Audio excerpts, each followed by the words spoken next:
welcome to Beans and Breakdowns, a podcast dedicated to bridging the gap between specialty coffee and the heavy music community. On this episode, I'm joined by Spencer Pries of Scoped Exposure, Endgame, and Admission of Guilt. So grab a fresh cup of coffee and wake the fuck up!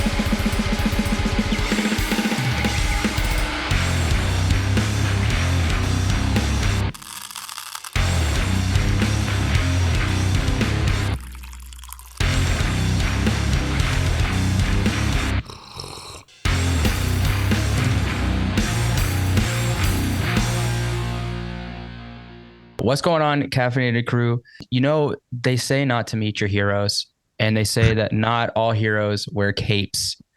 But today I am joined by a true Canadian hardcore hero.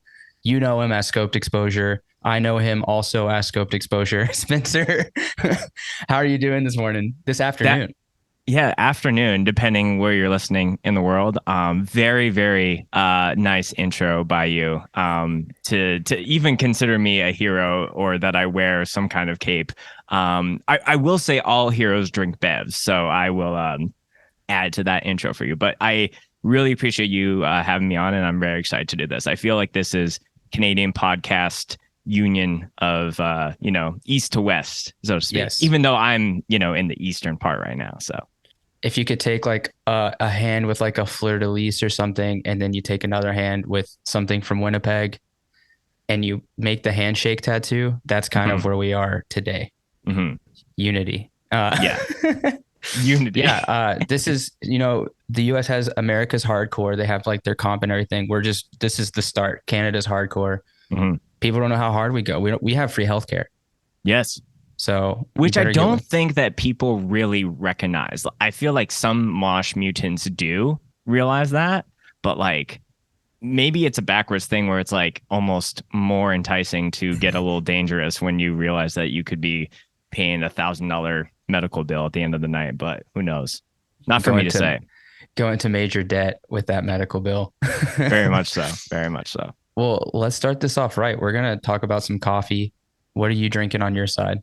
So as far as like the time of the recording this for the listeners, I'm kind of temporarily based in Eastern Canada for a little bit, just got some family stuff going on. And I am lucky enough to be living very close to a really dope coffee spot. So I'm going to be featuring my friends in Back Road Coffee Roasters in Port Credit, Ontario, just outside of Mississauga. So I'm just drinking the blend of beans that I'm drinking is called a dog named Yoko.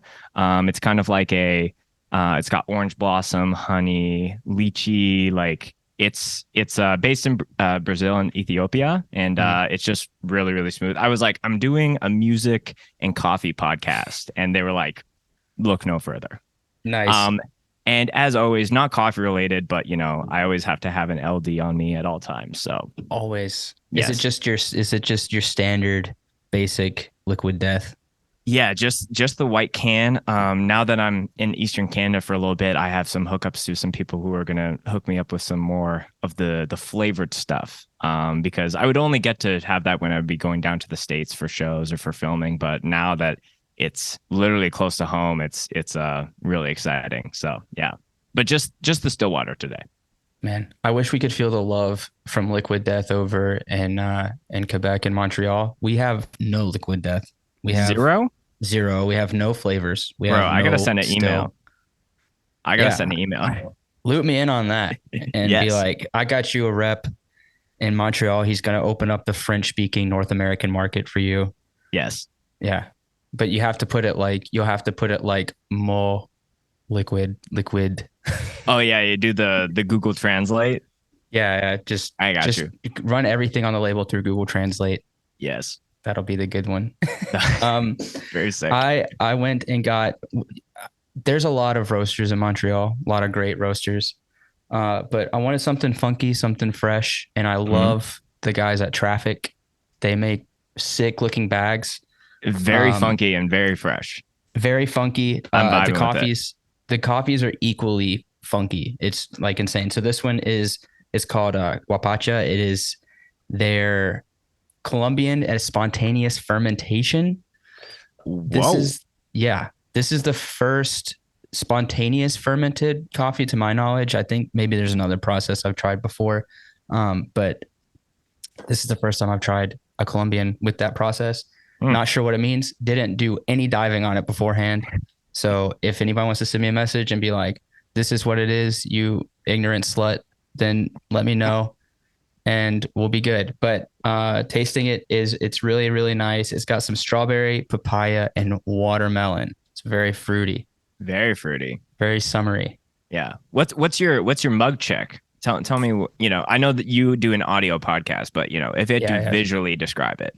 We do an audio podcast for now, right? Oh, for now. You got some video stuff in the works? We'll just hot take that. We'll see how it plays out. Okay. But this is a mug. You know that trend on TikTok where they're like, don't buy vintage mugs because they have lead paint? I have not seen that. No, that's not in the algorithm for me.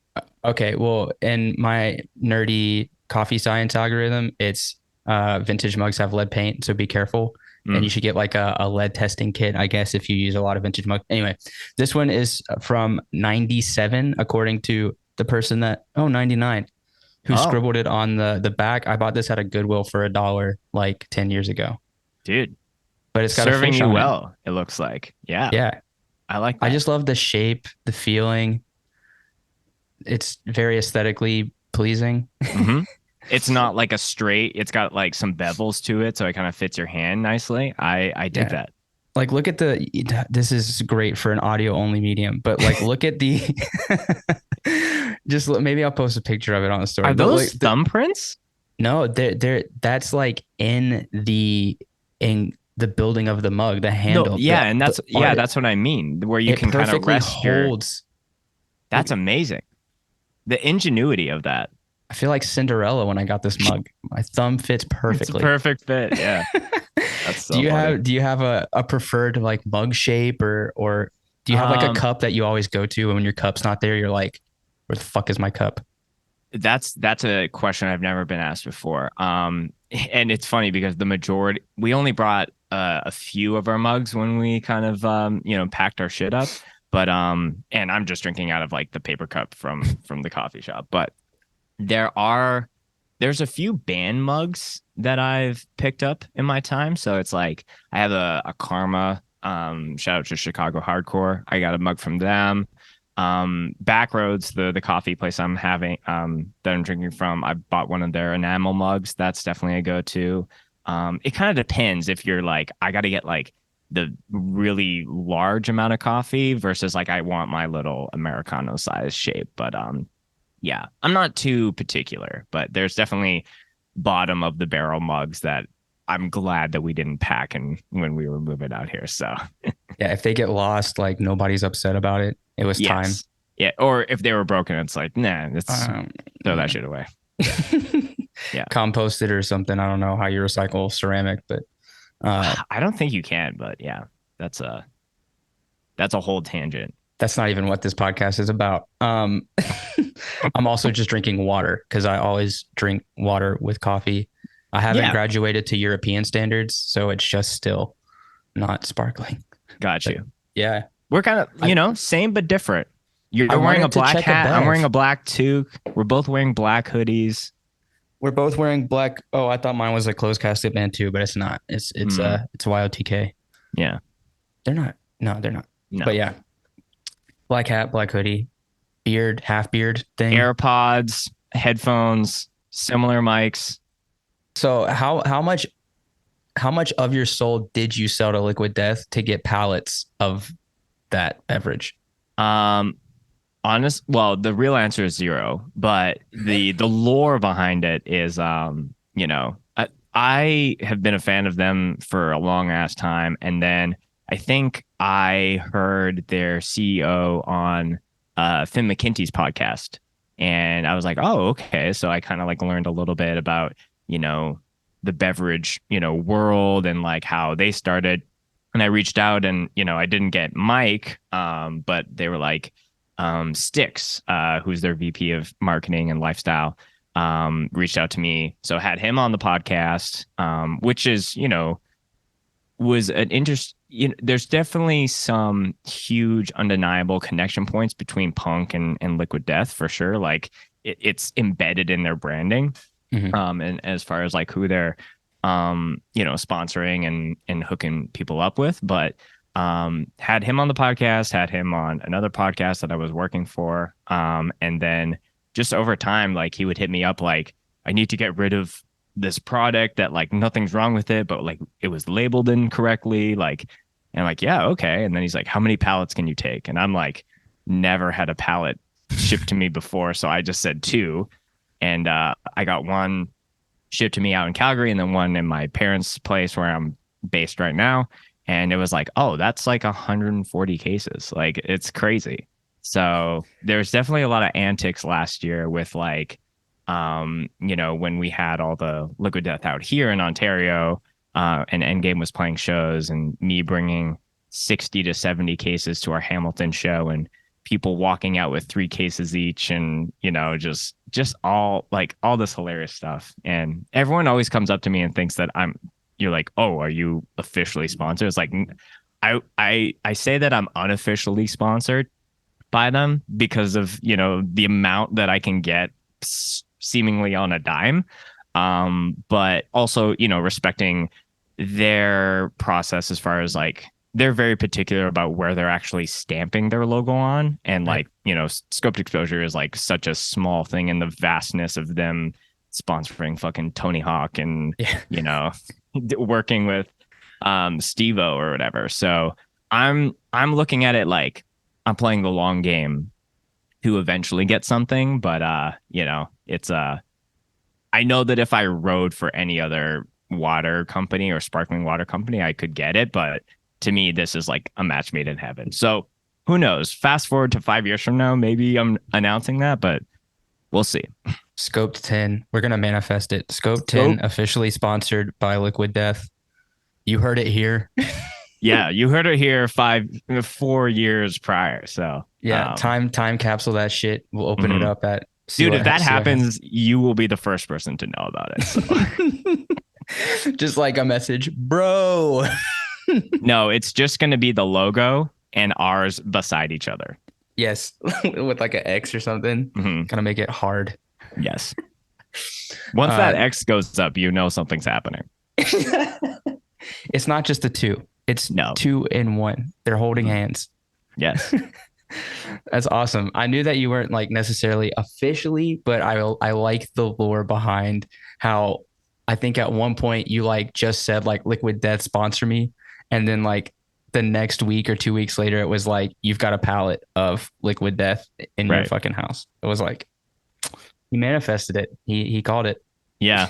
Like it's funny. It's funny that you said that because I think seeing all like I'm not sure if you're straight edge or not, but like seeing all the PBR to hardcore band love, I kind of was thinking of the same thing. And, I will not name the person, but someone's like, I think I tweeted like, when is PBR going to sponsor our podcast? And someone's like, never. And I'm like, bro, the internet's forever. I don't care if it takes 5 or 10 years. Like, I would love to play that out just to be able to not stick it to you, but at least be like, you never know. And I love being able to dive into that, like not only for myself, but for other creators and people within music. So, Well, let me know how the Bev check thing came. I know the podcast is not, it's 3 years now that you've been doing the podcast alongside. So how did the Bev check come into play? Yeah, it wasn't like right out the get-go, which is interesting. Even like I think it was subtly there. It was like, before like COVID and we were doing, I really wanted to do everything in person. So a lot of stuff was like people within the Calgary hardcore space or bands that were touring through, we would like, set up. Like I didn't really have this grandiose vision. I was a big podcast guy and I knew that would be another good content stream for Scoped long term. So naturally it just felt like a very icebreaker thing to like or not even like once it was to the Bev check portion, it was like, oh yeah, this is the icebreaker before we're getting into the meat of the conversation. But before it was almost like just taking care of the guests to make sure that they had a Bev. So, like we're doing over Zoom here today, like, I have to kind of like encourage the guests to go get their own bev. I think there's only been like one or two episodes. I actually don't know if there's even one episode where someone hasn't checked a bev. And, there's been lots of people who are like, I only have tap water, or only have this. And it's like, that's fine. I don't care. But, once we kind of got to like, I don't know what episode exactly it was, like, this is the bev check, arc of the podcast. It became something that was like it was an unexpected cool layer to our brand, I think, because people were, when I would go out and film fest, people would bring me beverages, and I'm like excited. I'm like, this is so wild, but like I'm also catching a flight tomorrow and I can't drink 4 of these IPAs, like in like 12 hours. So but yeah, it's been cool to see that as a supplementary like thing to what we talk about on the show.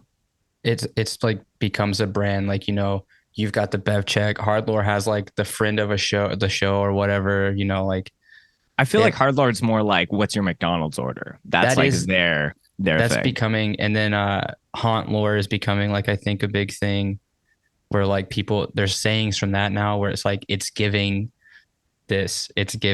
like, what are you talking about? It's so hearing the bev check thing, that's like immediately what I think when I hear like any scoped exposure episode, or when I think of scoped exposure, I immediately am like, oh, bev check. Like that's the first thing that comes to mind. So yeah, congrats on that.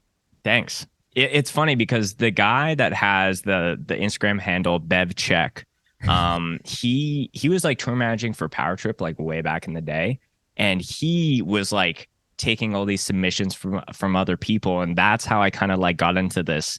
Oh, there's all these crazy looking drinks, whether it's like a juice, a water, like a weird combination of a couple things, and there's all these different varieties, like drinking out of a glass versus a can, or different types of cans, and all these different things. So I have to give props to him on like kind of inspiring me to kind of make it a thing. But I had to change my Twitter handle to BevCheck God, to kind of like keep my supremacy above everyone else. But yeah, it's cool because I think there's a lot of hardcore podcasts out there that are like very just about talking about the music, which is cool. But I think even an early theme that I was trying to do with Scoped, like with our podcast, is like, here's the hardcore side of this person as well as like something else. And so that could be they're really into playing video games and like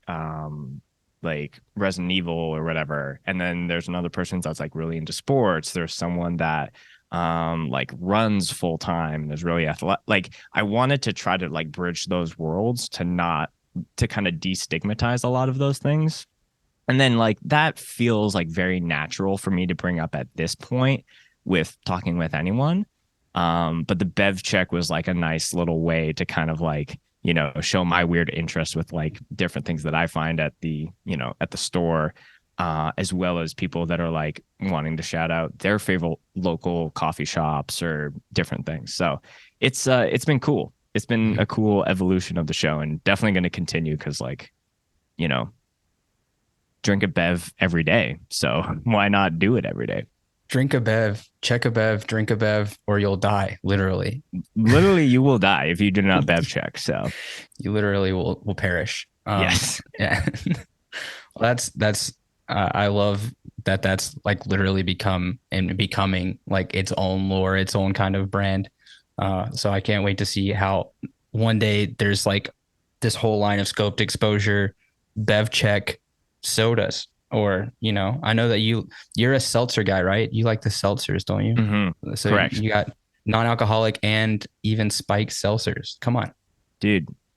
Like, because we're, doing some future manifestations, like I have a lot of different ideas for different things, whether it's for hardcore things, bands, like branches of scope that I eventually want to start. But like I've wanted to do like a bev distribution company or like a storefront, and just like bring all these like things and just have it as like kind of like a liquor store style where you have all the cans, but it's just, you know, there might be some that have that, or just like, here's all these fancy sparkling waters or energy drinks from all over the world. Like, you know, I think bev culture overall is getting more and more popular. I wouldn't say it's like had a moment where it feels like trendy, but I feel like more and more people are, you know, they care about what they're drinking to make sure it's like, you know, good for them, or, you know, is tasty or whatever. But also like there's, you know, a social aspect of that, you know. It's way cooler, I think, when you see a fest and everyone's drinking Liquid Death versus like, here's just like the cheapest bottle of water that I picked up on the gas station on the way here. Like, you know, there's standards, and I try to hold the highest standard. But yeah, hopefully one day I can clip this podcast and be like, here's the Bev Check storefront, you know, coming soon. We'll see. Yeah. We're manifesting. We're doing a lot of manifesting, a lot of lore creation today. Bev of fasting. Yeah. Bev of fasting. That's really good. Mm-hmm. So Scoped Exposure celebrated 5 years last year, 2022, of filming sets, and that culminating into what we have today, which is the podcast, the filming, and now we have Scoped Exposure 5, which is basically a fest that you put on. Why did you even start documenting? I know you've said it before, but I think it's been quite a minute. Yeah. No, and it's important for me to like look back and be like, why am I still doing this shit? I think honestly, like, there were people documenting within, like, you know, I grew up in Winnipeg, so there were some other people who were filming, but not in the way that I thought was the best way that I was discovering bands. And obviously, like, you know, Hey 5 6 was a huge early inspiration to me, seeing all the This Is Hardcore videos, and even just like the local shit at, like, you know, the Philly church basement and all that. Like, that to me was like, there was such cool shit happening here where I wanted to, it just felt like there was a void to like have that proper documentation. Like, and not to say that the videos of that these other people were doing were bad. They were just not in that, like, here's the soundboard audio, here's like following with the movement. Like, you know, there was one dude that was like filming with a GoPro and he would kind of like move around. And, you know, it's, I say even to this day, that is still better than nothing, because there's a lot of scenes all across North America and even around the world that have dope hardcore shows. But like, it is such a duty and responsibility to like stand in one place and hold the camera and be professional as far as like, you know, putting something together for, you know, not only for bands and people that seem to be hyped that week, but for people to look back at those videos like 10, 20, 30 years beyond. Like, you know, we're at 5 years now, and I still go back and like watch super early sets, not to like critique how bad the videos are now, but more to be like, man, like, remember this band? Like, I think it's always cool when people are able to like talk about, you know, dope bands as well as being able to actually show those things, because it's all like moments in time. And some bands, you know, are just unfortunately way too early, whether it's like their sound or maybe they just didn't get the right opportunities, but they like go down as like these like infamous legends. Right. So whether I have filmed the band 15 times or one time, like, there are certain sets that I like fondly look back and remember. So yeah, I was like definitely really inspired and felt like there was a gap. So started that. And I still feel this way today, is like, I just felt like the more that I was giving to hardcore and my scene overall, the more it was giving back to me, and like cool opportunities, like people recognizing, you know, me through the podcast or different things, and then wanted to like, you know, put on for my bands. And I thought that was just like, you know, it's never been a goal for me to like try to use Scoped as a springboard for anything I did musically. Like, even when I started Scoped, I had no active bands that I was like, oh, there was none of that. Right. So, I think that ongoing cycle of like giving and then getting back, it just has kind of been like an infinite cycle. And so, you know, the more like, there's nothing really else in my life that has really at least on like a passion project basis that has lasted this long. And I've had like some of the craziest opportunities that I've ever had in my life. Like the fact that we were able to book Strife to play Western Canada, like a band that like, yeah, I think if you talk to anyone of any generation is like, oh yeah, like that's a band that you put up there with Madball and Hmm. Earth Crisis and all that. The fact that we were able to book them and have them in such a unique like DIY way versus like this big fucking extravagant thing, that felt really special. And I feel like that's only a year old now, and I feel like I feel like those things will have lasting impacts not only for us but like the people that got to see that. Hmm.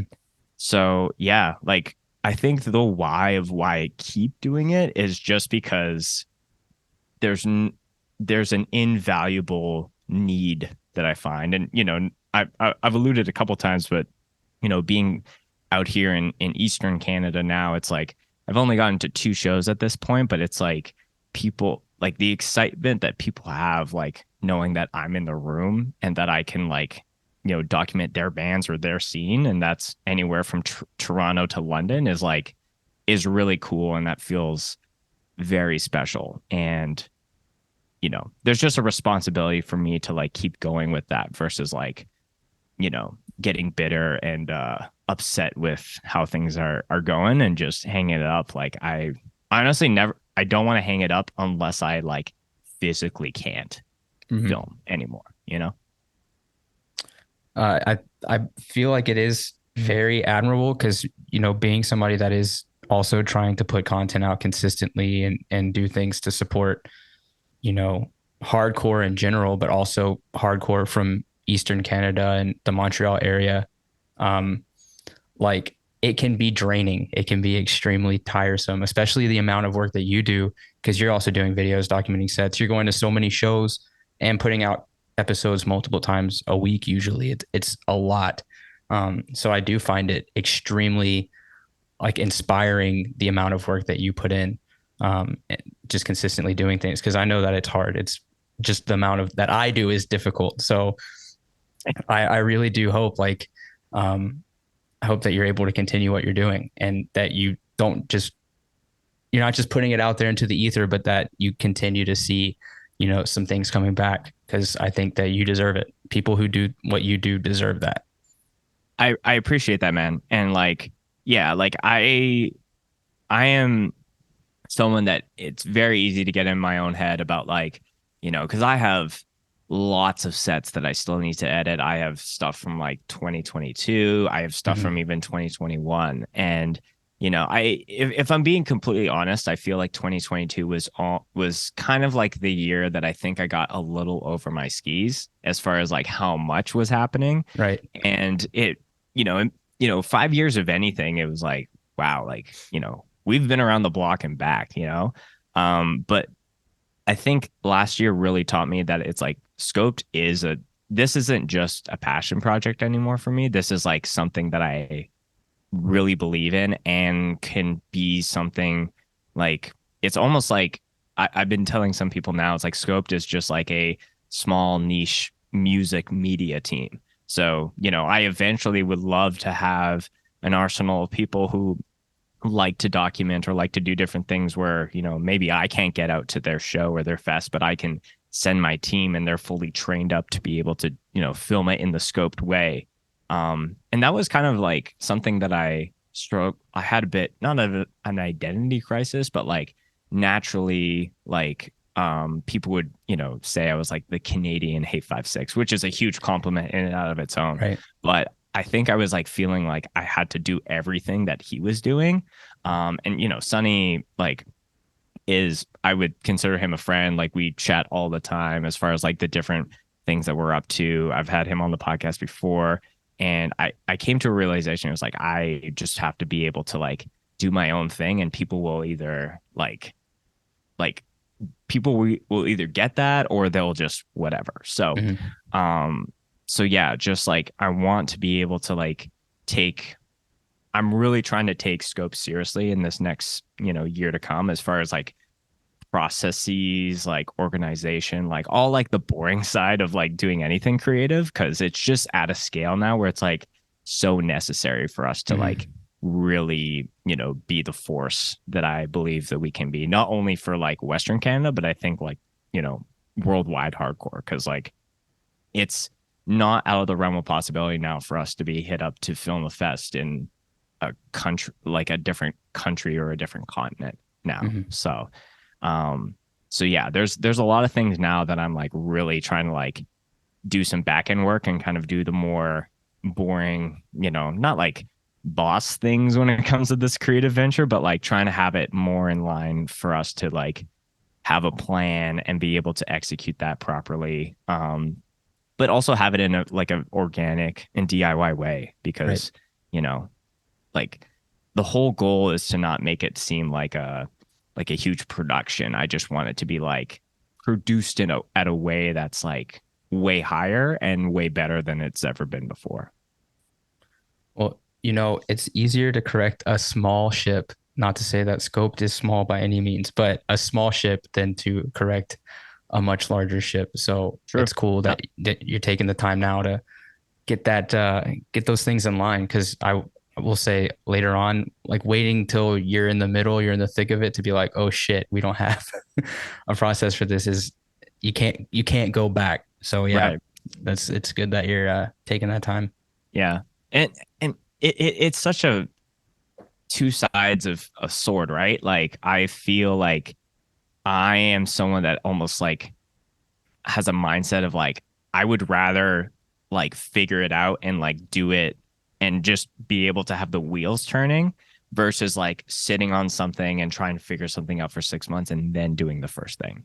Right. Like if you look back at the very first podcast episodes, it's like mic placements are all over the place, like it's not balanced. But and even like my interviewing style was like really, really different, and just how I, can make people feel comfortable and whatever. But like I would rather be able for people to see that process versus coming out the get-go, because I feel like it's the exact same way for bands. Like some bands just suck ass at the very beginning, but it's cool to be able to like watch those bands like blossom and become like actual like beasts and like kill it on stage. And it's not for the ability to poke fun at those bands and say like, hey, remember this video where you were sucking? But it's way more cool, in my opinion, to be able to like go back to the origin point. Like you mentioned like before we were recording about like having Aaron on from Jesus Piece. I found it was like a vertical cell phone video of their very first show. And it was like at someone's garage. They were playing Oppressor, like inarguably like their biggest demo track. Right. And it was like, I wouldn't say it sucked, but it was like, this is so raw and so wild to see this compared to like how that song is done live in 2023. So I feel like a lot of people try with any creative thing, music or not, to try to be perfect. And I would rather just like put it out and refine it to be perfect in time. That's beautiful. That made me feel things. But yeah, that's true. I think it's very much about like where you come from being in hardcore, and it resonates with me being in hardcore for, the time that I've been in it, where it is like a lot of, you're doing it yourself. You're going to learn how to fucking do it. If you need to record, you either pay, it used to be a lot of money. It's still reasonably a lot of money, but you just learn to do it yourself and then you kind of figure it out. Mm-hmm. So, seeing the process is something that's really, really, really awesome. So, it was cool it's to go back. It's also hardcore. Like, it's not like, it's not, this is not BBC Radio. This is not fucking Warner Brothers. Like, I don't know. Sony Music Group or some shit. No. It's not the Joe Rogan podcast. But like Joe Rogan's shit at the beginning sucked as well, like they're recording in a basement with like no lights on and like everything is clipping, but like that dude just stuck with it. And like, I don't know. I'm a very big fan of not trying to chase things and just Mhm. trying to stay in my own lane and let things come to me. Because I think that's the biggest thing that people don't realize. Like if your shit is good, whatever you're doing, things will come to you. And that's way better than just being like, please listen to my shit or like, Yeah, yeah, yeah. whatever, just like play that long game. It's way funner than trying to chase shit. Hmm. Like Hmm. just letting it happen and pan out how it's gonna pan out, Hmm. finding your organic audience. Yeah. Because most of So the time it's not about like trying to get like crazy numbers of listeners. It's like I would rather have 100 cult scope fans listening to something than 1,000 people who were like maybe skipping or like checking out after the first 5 minutes or whatever. mhm. I think a lot of people still get caught up in the numbers and not think about like who is your core, because your core, they're the ones who are going to like buy your coffee product when you drop it, or like actually go listen to something when you do it, not like the nine yeah the other 900 people who are kind of indifferent. Right. That's and if you're listening, because I'm taking that advice because that's wonderful advice. But if you're listening and you make content, that is like invaluable to listen to what you just said. So that's great. I Mm-hmm. really, like I said, Scoped was a big inspiration to what I'm doing clearly. Um, and I mean, I'm sure it's inspired lots of other um, people to start creating content. I can't go to a show here in Montreal without seeing like 6 people with like some kind of camera on the side of the stage. Hmm. And I know that it has to do with seeing you and Sonny making these in probably like 197. But it feels like after the pandemic, it was like out of the woodwork. Just Mm-hmm. everybody had a camera. Did y'all use the CERB and go buy a fucking camera? Is that what happened? Shout out to the Serb for funding all my gear. Yeah, well, that is very kind of you to say. And honestly, like that is something that I recognize that like is very rare for anyone in the scene to be like, hey, you inspired me. And so I really like that really means a lot to me. And for you to even make the notion that people are filming, I've only met a few people that I know that are like they watch scope videos and then they started filming. But Mm-hmm. yeah, it's it's really cool for me just to like do something solely for myself, and then for it to have new meaning built on top of it, as far as like what it's doing for different scenes, what it does for different people. Like a big, I know that you wanted to move on, but like one quick thing that I wanted to say was there's a archivist in the Pacific Northwest area, I think Seattle, and he was saying like he takes photos, but he said that one time someone reached out as far as like, hey, I've been like unfortunately like our daughter passed away, and I've been told that you took a lot of photos from her of her like grabbing the mic or whatever. Like she wasn't in a band, but she was just like going to shows, and Mm-hmm. that you might have some photos of her from this year to this year. And and that is something that like once he told me that, I was like, oh, like this shit is forever. Like Mm-hmm.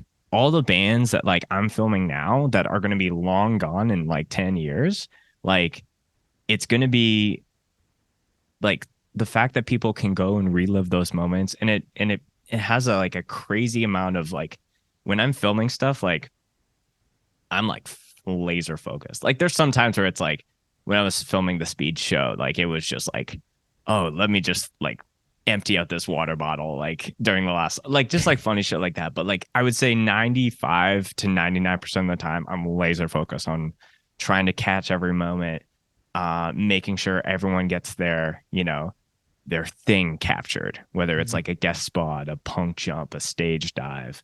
Um, yeah, it's like I I don't even know what Scoped will be at like maybe its end when, maybe I can't film shows anymore and maybe we're just doing the podcast. But, you know, I like building up that catalog of stuff to be able to look back on. So yeah, it's been wild to say the least. Yep. It's definitely like the archive that you have already, there's bands that I found like when I was moving to Canada and I was like researching like what are Canadian hardcore bands, and it was exactly 5 years ago. So it Oh, was like right at wow. the start of you putting up like I think the first time I ever heard Prowl was on Scoped Exposure. Yeah, they were the first non-Western Canada hardcore band that we put on the channel.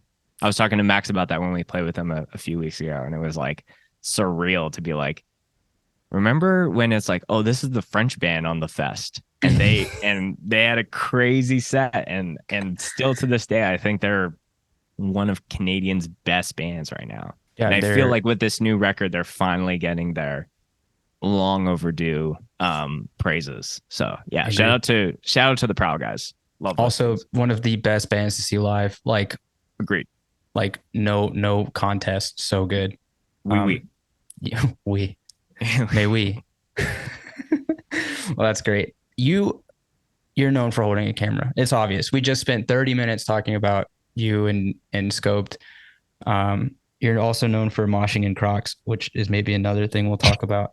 But tell me a bit about what you got going on musically. I know Endgame, you've been doing that for a while, but Admission of Guilt, it might it gives me emotions that are very carnal and like aggressive, which I'm not Very, known for having. Like, but tell me about like you guys dropped that demo in January, and I was like, what the fuck is this? This is crazy. And then I'm like, oh, mm, it's Spencer's other band.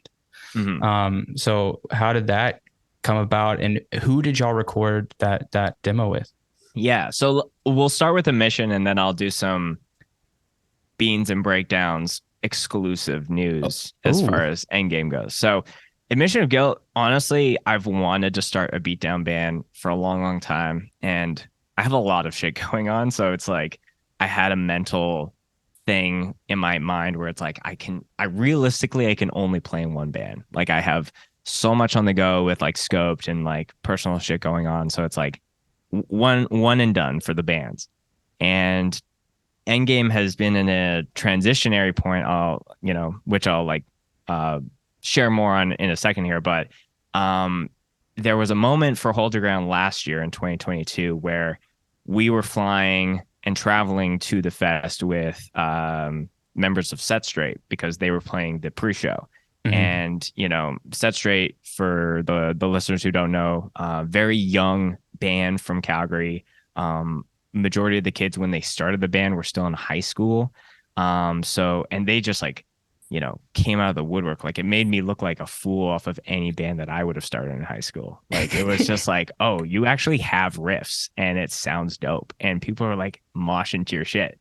When I was your age, like I was trying to play pop punk shit and breakdowns at the same time. As Yeah, everybody was. yes. So we were traveling with them, on similar flights, and we had a layover in Winnipeg. And just due to some members not being able to travel to play the show, they had a bunch of fill-ins. And essentially, when we had our layover, because we were flying there on the day that they were playing as well. So, this is at like noon or something. I'm sitting next to Zach, the vocalist of Set Straight and Admission of Guilt, and he was getting the messages like, hey, I can't fill in for you guys tonight. I'm sorry. Or I got stuck. I couldn't get a ride or whatever. And just seeing the look of him looking so defeated, because this is like the first and only time that this band is going to do anything outside of Alberta. Mm-hmm. And I was just like, I come from a scene and a culture of like just making it happen. So I was like, okay, Endgame is going to step up and, I'm going to fill in on some drums, which not a lot of people knew that I knew how to play drums, but it was just easier for me to play those drum parts versus like the chords. So Brock, who played drums, moved to guitar. I moved to drums, and then I think Grant from Endgame played one of the songs, but he didn't know the songs as well as I did. So like literally like within a 6 hour time frame, just like I literally came home, said hi to my parents, and I was like, okay, I have to go downstairs and like learn these songs. And I'm just like, like we picked up drumsticks, and I'm just like on my legs essentially for until we got on stage and did it. And with this crazy little funny set, It was like really fun just looking back at like getting to jam and do shows with Brock and Zach. And when we were flying back, I brought up, I was like, hey, I don't know what's happening after Set Straight, but I have like a beatdown project that I want to start. And I'm, oh, so I have ADHD. And sometimes, like, with all the shit going on, I like write songs in my head as far as like, I've never like played the riffs, but I know exactly how the song is going to go. And then so I was like, I think I have 3 or 4 songs. And as soon as they were like, yeah, let's do it, I was like, okay, I sat down, busted out that demo in like a weekend and a bit, I would say. Because I already kind of had an idea, and like we kind of changed a few song parts and here and there, and added some samples and whatever. But instrumentally, yeah, it came together really, really quick. And I was kind of in a state of Endgame hadn't released any music in so long, and I'm like, I need to get something out, Right. because I put out so much stuff for Scoped, and not putting out any music was driving me like literally crazy. So, so musically, it all came together. It literally, like, before Admission of Guilt even jammed, we had like just started the group chat of like, okay, it's gonna be Zach, Brock, me, Spencer, Remy, who's the original bass player of Endgame. He wasn't playing in a band, so I'm like, do you want to do this? Yeah, okay. And then Marcus, who sings in Plead, which is another Wild Rose band. He was starting to play guitar, so we're like, you can play second guitar. So before we had even jammed or anyone had learned the actual music, we like just showed up, started the group chat, showed up like a week later to like take a photo with everyone, and then like posted it on the internet. And then, finally we started to get things going. So yeah, we recorded everything with Brock, who's our drummer. He does everything he's done everything for us so far. So he's recorded a few other bands, but nothing of the heaviness level that we were bringing. And I feel like he knocked it out of the park, because so many people were like, who did you record with? Like, where'd you go? It's like literally like the garage that we jammed was where, we recorded vocals and drums and yeah. So I think he did a kick-ass job. So shout out to Brock.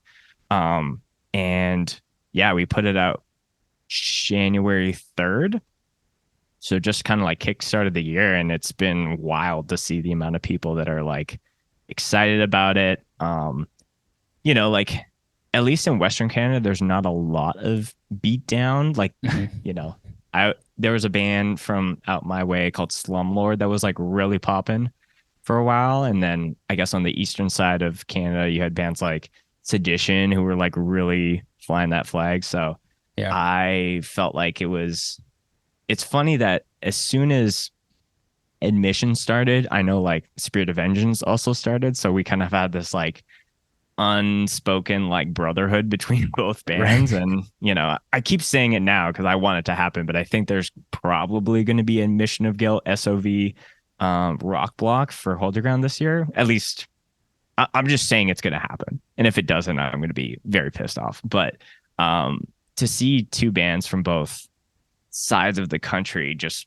absolutely killing it right now is very, very cool. So I guess like Beatdown is back in Canada, I guess. Well, it needs to be a 3-way rock block, because we got some Beatdown in Montreal too. That you do. I think Bruiserweight is one of those contenders. Yes. Anyone else that you want to plug? No, that's the only one. Okay. But yeah, Beatdown's back.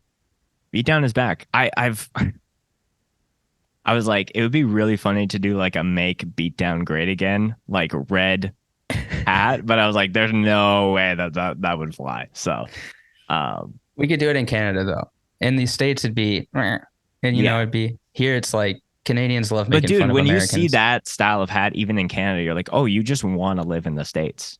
You're a shithead that wants to live in the States, but it's cringe. Yeah. There's a fine line when it comes to like parody in the hardcore scene. So I don't think that idea will see the light of day. Another band could do it, but What's so you have some exclusive you heard it here first end game. Yeah, yeah. And because I was like, is there anything? Because again, I love the lore behind things. So I hope that people, can look back at this episode as far as the first time that they heard it and then, connect it to what's happening. So Mhm. yeah, as far as like Endgame goes, like we put out a single at the beginning of March, and we were really busy over the summer playing a lot of different festivals in Canada and the US. And, there is a new release. I don't know the release details as of yet, but the exclusive is I'm moving from guitar to vocals for that Oh, band. And yeah, so that next release is going to be all my vocals. Um, that's all I'll say for now. We got a couple things brewing as far as like a first show with that lineup and adaptation, as well as some Eastern Canada stuff that we have been tossing around. Priority number one right now is just like, me finishing up the recording of that and getting that out to the people that need to hear it. So mhm.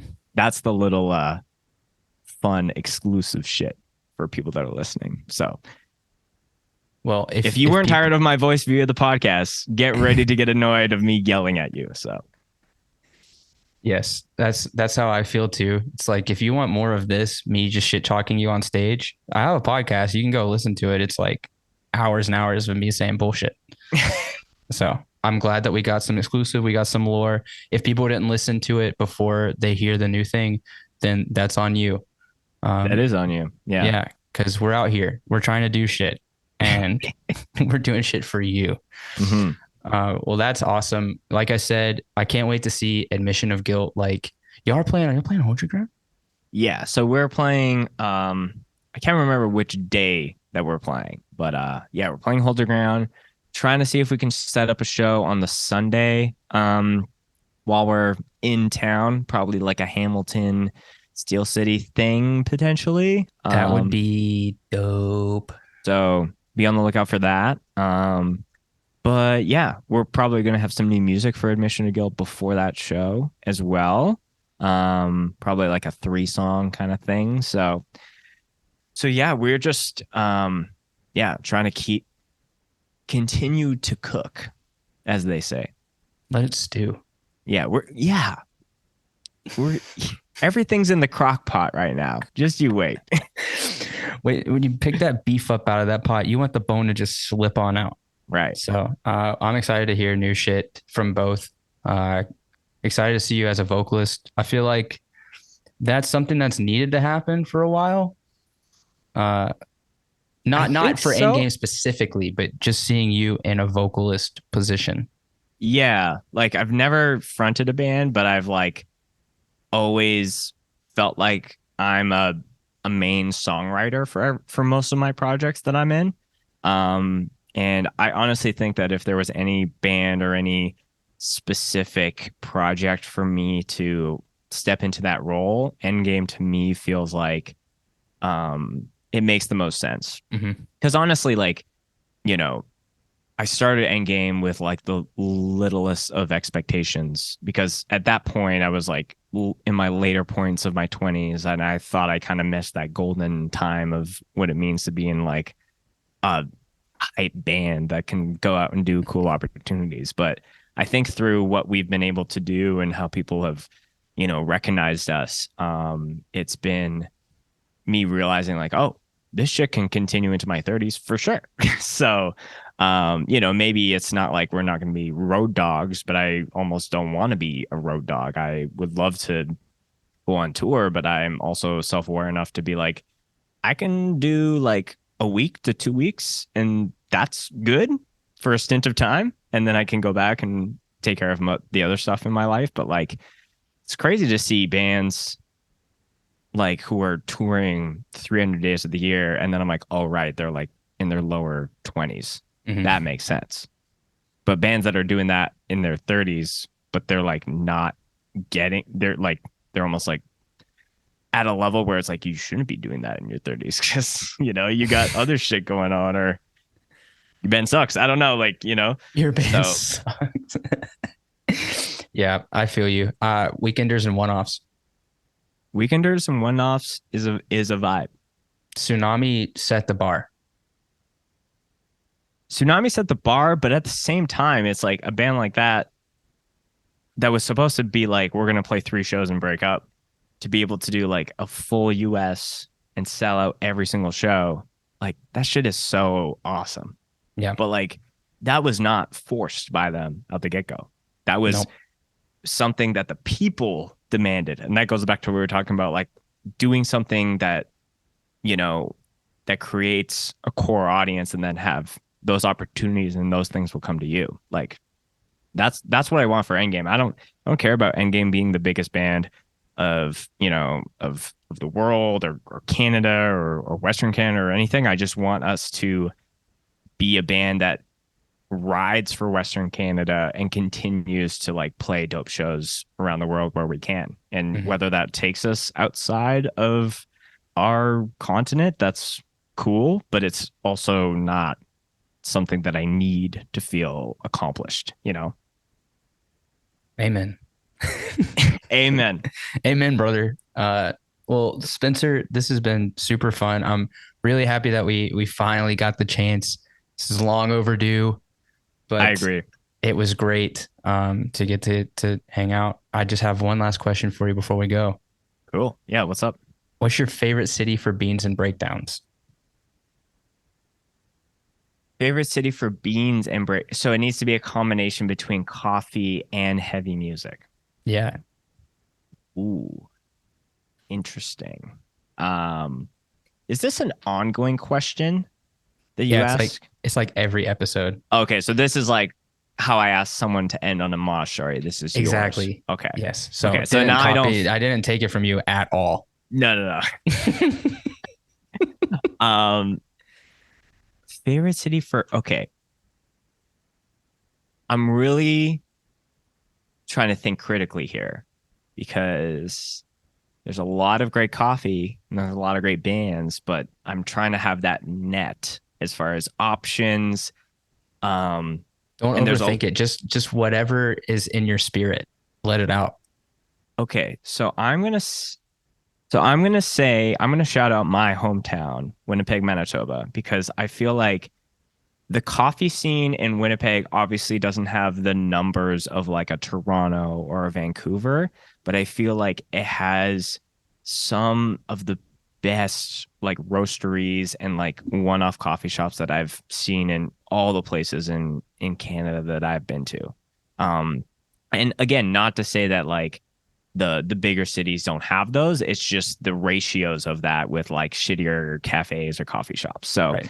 um, and when you think of, I think of the bands that were like writing the breakdowns that like first put me on, and I'm thinking of like the Comeback Kids. I'm thinking of the Withdrawals, the Burn Your Worlds, the Usurpers, the Extracts. So Winnipeg is a place for breakdowns and for beans. So, um, if I'm gonna plug one, can I plug a roastery and I plug a current breakdown specific band? Please do. Okay. Yeah.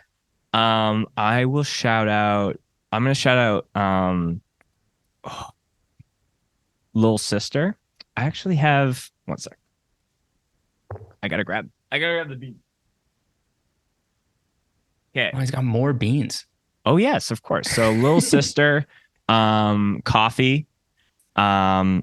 In Winnipeg, they got a lot of great stuff. Like there would be a place that we could get their beans. There only one spot in Calgary, and we would like go there just to be able to stock up. So I'm gonna shout out Little Sister, and then for bands, I'm gonna shout out.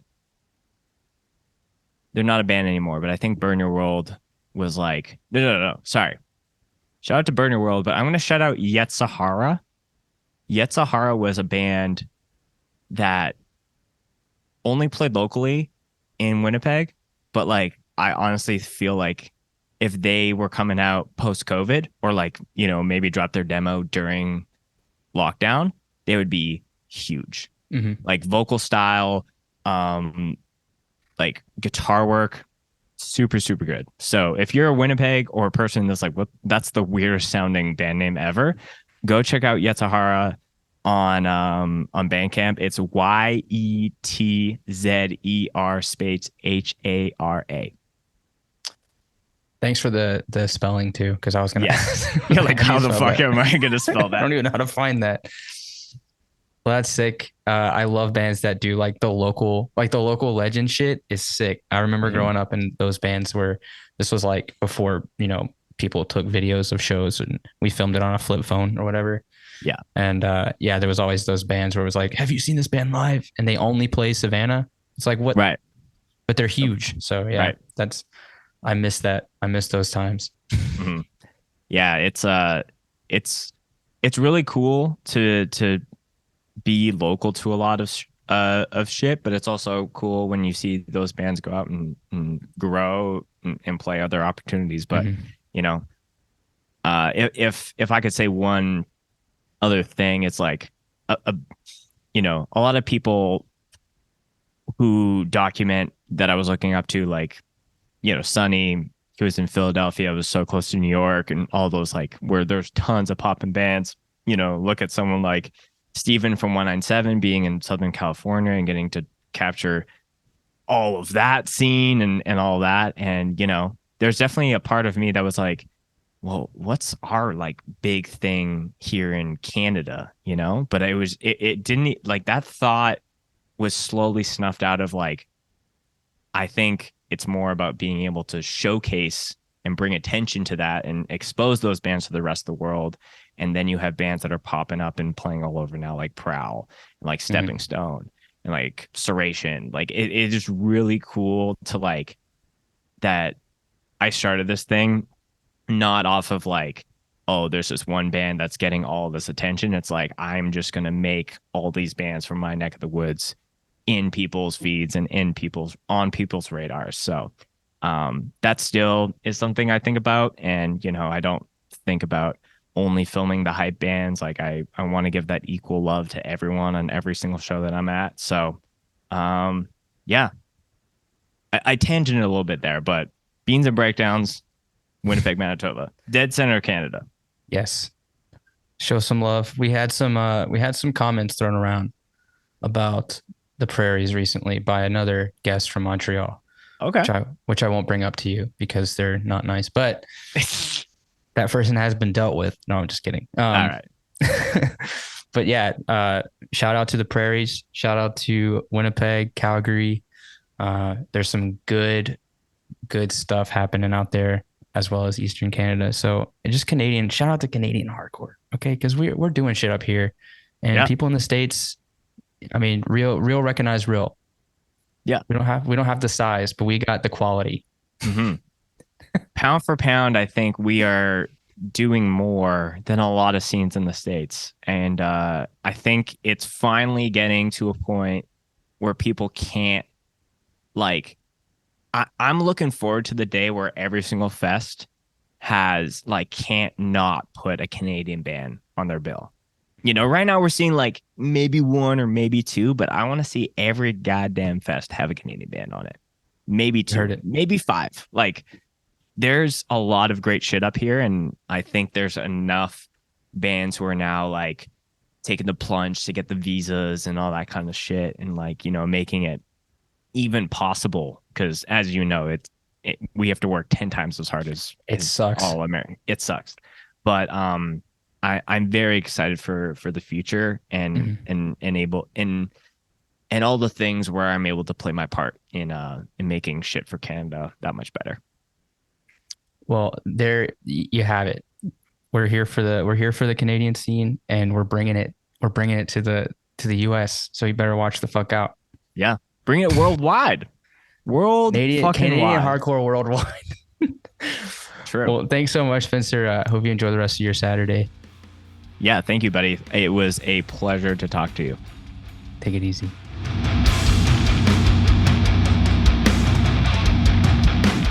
Thanks for listening to this episode of Beans and Breakdowns. I want to say a huge thanks to Spencer for hanging out and everything that he does with Scoped Exposure.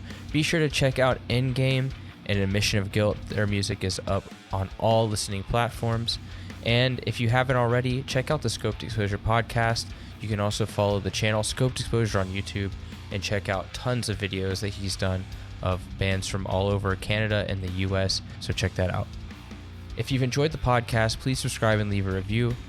You can find out more information about the podcast by following us on Instagram at Beans and Breakdowns or on the web at beansandbreakdowns.com.